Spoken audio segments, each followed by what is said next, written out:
Did you know that Prophet Muhammad ﷺ predicted something that's happening right now? Something so strange, so specific, yet it's unfolding right before our eyes. And yes, it even involves Lady Gaga. Now, that might sound shocking, but hear me out. Our Prophet Muhammad ﷺ told us that one of the signs of the end times would be that satanic rituals and symbols would become normal. They would be mainstream. People would consume them, celebrate them, without even realizing what they're truly taking in. And if you look around today, that's exactly what's happening. Take a look at Lady Gaga's new song. It's called Abracadabra. At first glance, most people laugh it off. They think it's just a word magicians use for fun, something silly from cartoons or magic shows. But the truth behind this word is far more sinister and ancient. Abracadabra actually comes from the Aramaic language, the same region where Prophet Isa, Jesus, alayhi salam, once walked. And in Aramaic it means, I will create as I speak. Subhan Allah, let that sink in. This was a phrase used in ancient occult rituals. People believed that by speaking certain words with focus and intention, they could bend reality, summon spirits, manipulate the unseen, and create their own destiny.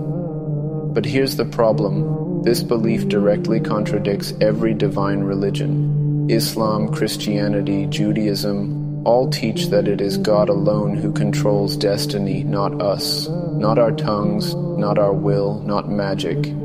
So what are we really seeing here? A famous pop star singing a catchy song, or a subtle introduction to satanic thought disguised as entertainment? This is how dangerous it gets, because once people start to normalize these things, these chants, these symbols, these rituals, they stop questioning them, they dance to them, they repeat them, and before you know it, the line between truth and falsehood begins to blur. The Prophet Muhammad ﷺ lived 1400 years ago in the middle of the desert. He couldn't read or write. He didn't have access to ancient Aramaic texts. So how did he know that a time would come when satanic practices, once hidden and feared, would be marketed as art and culture?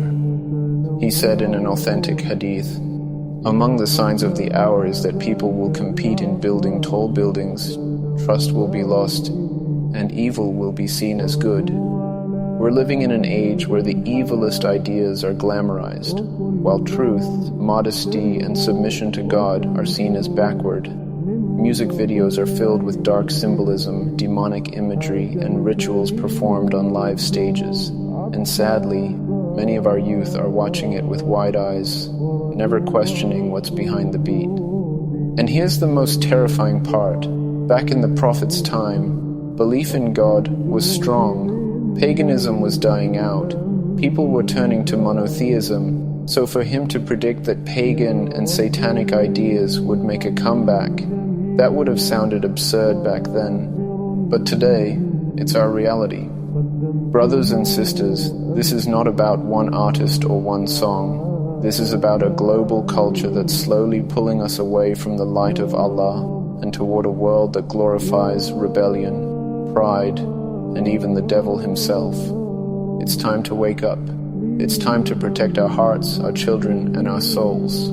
The Prophet ﷺ didn't warn us out of fear. He warned us out of love. Because if you know what's coming, you can prepare. You can stay firm. You can hold tight to your faith even when the world around you is falling. So next time you hear a word like abracadabra, don't just shrug it off. Ask yourself, what am I allowing into my life, into my ears, into my soul?